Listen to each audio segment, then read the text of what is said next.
है ना, ऊर्जा।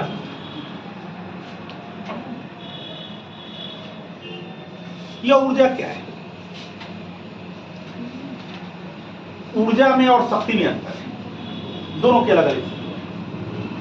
लोग कभी कहते हैं भाई ऊर्जा मिलते रहेगी, एनर्जी मिलते रहेगी तो हम कोई काम करते रहेंगे। कभी कभी देखते हैं ओलंपिक में खेलने वगैरह कुछ खिलाड़ी जाते हैं तो क्या करते हैं, वो लोग पेय पदार्थ को पी करके और अपने आप को मजबूत होने की कोशिश करते हैं, जिसकी जांच वगैरह भी शुरू हो जाती है। मतलब ऊर्जा, एनर्जी अगर लगातार किसी को मिलते रहे तो वह क्या करता है, काम करते जाता है। पहले का जब ट्रेन चला करता था, ट्रेन, रेलगाड़ी, तो उस रेलगाड़ी में सबसे बड़ी स्थिति क्या थी, लगातार कोयला दीजिए, कोयला, और वह कोयला जो है भाप बनाता था, और उस भाप को, यह कोयला जो हम डालते थे उससे उष्मा उत्पन्न होता था। यह उष्मा क्या करता था, भाप बनाता था, और यह एक ऊर्जा के रूप में काम करता था। पूरे ट्रेन के वो जो पिस्टन जिसे कहते हैं उसको चला करके आगे पीछे कर करके ट्रेनों को गति देने का काम करता था। यानी उष्मा भी एक क्या है, ऊर्जा है। यानी उष्मा एक ऊर्जा है जिसे कार्य रूप में परिवर्तित किया जा सकता है। कार्य रूप में परिवर्तित करने का काम कौन करता है, उष्मा का मात्रक क्या होता है, जूल होता है। उष्मा का मात्रक जूल होता है, और यह कार्य करने की क्षमता इसी पर निर्भर करती है। आपके पास अगर ताकत है, शक्ति है, तो आप किसी चीज को उठा लीजिएगा। तो कहते हैं शक्ति क्या है, पावर क्या है, तो अगर ताकत है आपके पास, शक्ति है आपके पास, तो कोई चीज को उठा लीजिएगा, ये शक्ति हो गया। लेकिन ऊर्जा क्या हुआ कि अगर आपको लगातार 1 किलोमीटर 2 किलोमीटर तक चलना है तो वह शक्ति नहीं, उसमें एनर्जी की जरूरत है, ऊर्जा की जरूरत है। यानी निरंतरता आपको प्रदान करती है ऊर्जा, जबकि शारीरिक या किसी भी वस्तु की भौतिक जो महत्वपूर्ण जो उसके पास एनर्जी, वो ताकत होती है, उसको हम शक्ति कहते हैं। अतः शक्ति और ऊर्जा दोनों अलग अलग चीजें हैं। अब ऊर्जा में क्या स्थिति है, जब किसी चीज में, किसी वस्तु में, मान लीजिए कि लोहा में, जब ऊर्जा दिया जाता है, उष्मा दिया जाता है, तो उष्मा अगर दिया जाएगा तो उसका एनर्जी लेवल क्या होता है, बढ़ने लगता है, उसके अणुओं की दूरी बढ़ने लगती है। जैसे कभी कभी हम लोहार के पास जाते हैं, तो लोहार के पास जैसे ही हम जाते हैं, लोहा को भट्टी में डाल करके गर्म करने लगता है। हम लोग के सामने देखा, प्रत्यक्ष प्रमाण होता है, और बढ़ने लगता है। इसके बाद उस लोहे को लाल कर देता है गर्म करके। यानी लाल करने का मतलब है कि वो उष्मा देकर के उसके अणुओं की गति को क्या करना चाहता है, बढ़ाना चाहता है। और जब उसकी अणु की गति बढ़ जाती है, उष्मा को लेकर के उसको हथौड़ा से लेकर पीट करके उसका धार बना देता है। तो वो कटारी बन जाता है, आपका वो कैंची बन जाता है, खुरपी बन जाता है, या जो भी पतला चीज, धारदार चीज बनना शुरू हो जाता है।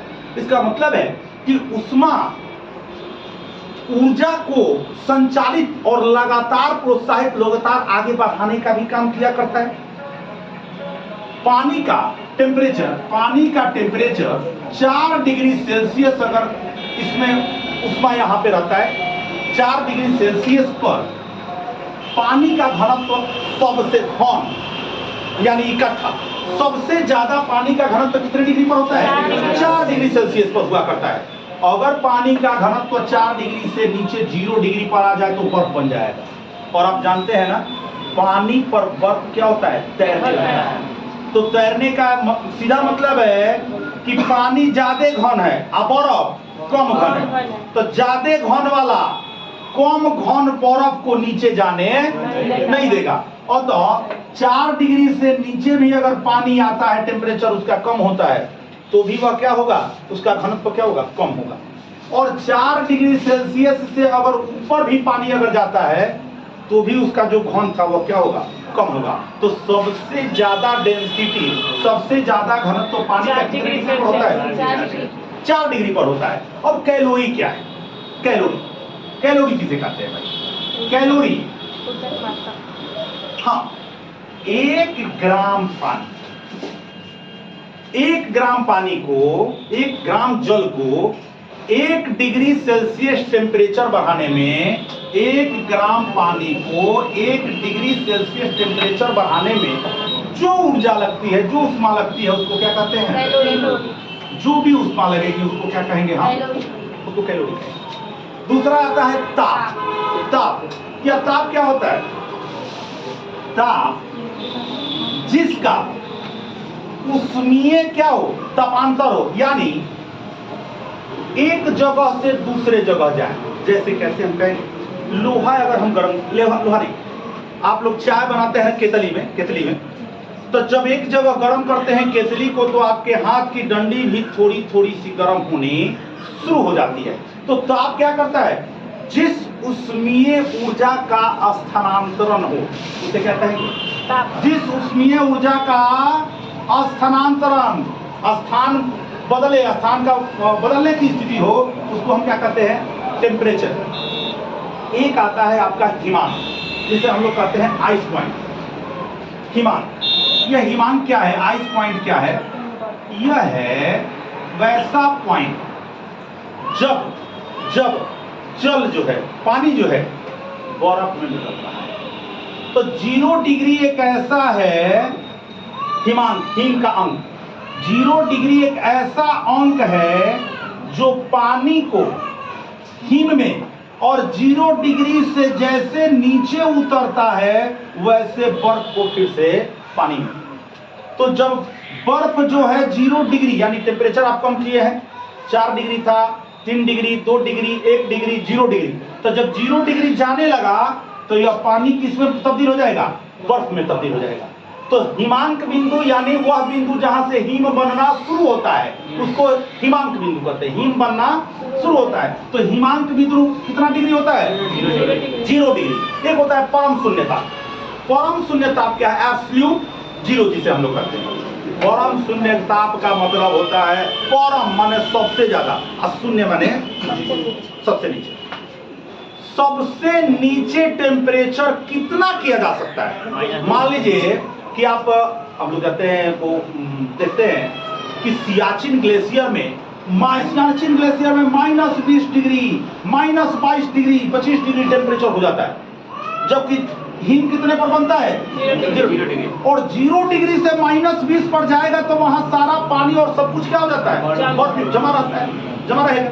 पानी को पीना है तो क्या करना पड़ता है? गर्म करके पीना होता है। कोई भी काम नहाना हो, पानी गर्म करके, पहले बर्फ रहेगा, बर्फ से पानी में आएगा, पानी से गर्म होगा तब नहाएगा। इसका मतलब है कि -20, -22 तो हम लोग जानते हैं। तो ये परम शून्य क्या है? 0 भी जानते हैं। परम शून्यता वह शून्यता जिसके नीचे टेम्परेचर को नहीं लाया जा सकता, जिससे कम टेम्परेचर नहीं हो सकता। वैज्ञानिकों ने इसे सर्च किया है कि -273 डिग्री सेल्सियस से टेम्परेचर को इससे नीचे, माने परम शून्य माने सबसे कम टेम्परेचर कितना होगा? -273 डिग्री सेल्सियस। अधिकतम टेम्परेचर कितना भी हो सकता है, लेकिन सबसे कम यानी परम शून्य यानी सबसे नीचे यानी सबसे कम ताप कितना हो सकता है? इससे कम टेम्परेचर नहीं हो सकता। इसी को क्या कहा जाता है? परम शून्य ताप या एब्सोल्यूट जीरो। तो मानव शरीर का टेम्परेचर कितना डिग्री होता है जी? 37 डिग्री या फॉरेनहाइट पर 98.6 फॉरेनहाइट या 310 केल्विन। बात बराबर है ना? तो हम लोग अब शरीर का देखिए क्या होता है कि कभी कभी बोलचाल की भाषा इतनी खराब हो जाती है कि हम लोग सब वही जानते हैं। जब भी हम लोग थर्मामीटर लगाते हैं तो लोग पूछता है कि भाई कितना टेम्परेचर होगा? बात तो 99 डिग्री सेल्सियस टेम्परेचर। अगर 98 डिग्री हो जाए सेल्सियस तो कहाँ पहुंच जाएंगे हम लोग? ऊपर, नीचे नहीं रह पाएंगे। काहे कि 37 डिग्री सेल्सियस जब रहता है तो हम लोग ठीक रहते हैं। जैसा ही 38 होता है हमारी तबीयत गड़बड़ाने लगती है। इसको आप क्या कहते हैं? कहते हैं कि 98 डिग्री सेल्सियस टेम्परेचर है। 98 पे रहिएगा, ऊपर हवा चले जाइएगा। इसका मतलब सीधे है कि ये फॉरेनहाइट में हम लोग मापते हैं पढ़ लेते हैं सेल्सियस। तो हमारा काम भी है, लिखेंगे कुछ और पढ़ेंगे कुछ। महात्मा गांधी भी पढ़ने में बहुत तेज थे, लेकिन लिखने में इतने कमजोर थे कि स्कूल से सबसे पहले भागा करते थे। इतना उनका लिखाई कमजोर था कि अगर जल्दीबाजी में वो लिख देते थे तो उन्हीं से पूछा जाता था कि क्या लिखे हैं, तो कहते थे कि अब अभी पढ़ा नहीं रहा है इसका। माने अपना ही लिखा हुआ खुद नहीं पढ़ते थे, लेकिन नेतृत्व की क्षमता उनमें थी। देश आजाद कराने में सबसे महत्वपूर्ण भूमिका निभाई। तो लिखते थे लेकिन पढ़ नहीं पाते थे। शुरुआती दिनों की बात है, बाद की बात ये नहीं है, बचपन की बात है।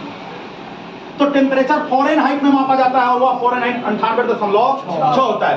नीचे आएगा तो वो दिक्कत है, ऊपर जाएगा तो वो देह पलाने लगेगा, नीचे जाएगा, और ऊपर आएगा तो गरमाने लगेगा तो वो दिक्कत। इसी के आसपास पॉइंट में कम बेस हो तो चलेगा, अगर तनियो इधर उधर कर रहा है, यानी फ़ारेनहाइट। तो हमारा टेम्परेचर फ़ारेनहाइट में, जबकि 37 डिग्री सेल्सियस में होता है, 98.6 डिग्री फ़ारेनहाइट में, और 310 केल्विन होता है मानव शरीर का टेम्परेचर। अच्छा, तो डिग्री और सेल्सियस दोनों बराबर कभी कभी पूछ देता है एग्जाम में। -40 डिग्री सेल्सियस पर फ़ारेनहाइट और सेल्सियस क्या होते हैं? -40 डिग्री सेल्सियस पर फ़ारेनहाइट और सेल्सियस दोनों बराबर हुआ करते हैं। तो सूर्य का ताप किससे मापा जाता है? बैरोमीटर। सूर्य का टेम्परेचर मापने का यंत्र क्या है हमारा? और हमारा शरीर का टेम्परेचर मापने का यंत्र थर्मामीटर। थर्मामीटर से मापते हैं। और सूरज बैरोमीटर, भाई पैर लगा कर बहुत ऊपर है इसलिए बैरोमीटर। विशिष्ट ऊष्मा का है, विशिष्ट ऊष्मा स्पेसिफिक है। स्पेसिफिक है 1 ग्राम पदार्थ अगर उसका टेम्परेचर 1 डिग्री सेल्सियस बढ़ाया जाता है तो जितनी ऊष्मा खर्च होती है उसी को विशिष्ट ऊष्मा कहा जाता है। माने 1 ग्राम पदार्थ को 1 डिग्री सेल्सियस टेम्परेचर बढ़ाने के लिए जितनी ऊष्मा खर्च होती है उसी ऊर्जा को क्या कहते हैं? विशिष्ट ऊष्मा कहते हैं। इसका ऐसा ही मात्रा कितना होता है? जूल प्रति किलोग्राम प्रति केल्विन। जूल प्रति किलोग्राम किसका होता है? विशिष्ट ऊष्मा का। जूल प्रति किलोग्राम प्रति केल्विन, यही ना? तो यह बताइए कि यह जो विशिष्ट ऊष्मा है, 1 ग्राम पदार्थ को 1 डिग्री सेल्सियस टेम्परेचर बढ़ाने के लिए जो भी एनर्जी लगती है, जो भी ऊष्मा लगती है, हम उसे क्या कहते हैं? विशिष्ट ऊष्मा कहते हैं। तो ऊष्मा का संचरण 3 प्रकार से होता है। ऊष्मा का संचरण 3 प्रकार से हो। ऊष्मा का संचरण का मतलब ऊष्मा का चलना। ऊष्मा का चलना को क्या कहते हैं? ऊष्मा का संचरण कहते हैं। पहला क्या है? चालन। चालन में क्या होता है जी? चालन में हम लोग अलुई आप लोग बचपन में चाले हैं कि नहीं चाले? अलुई चाले हैं? अलुई कैसे चलाएगा सर? ये देखिए, अलुई चलाता है कि नहीं जी?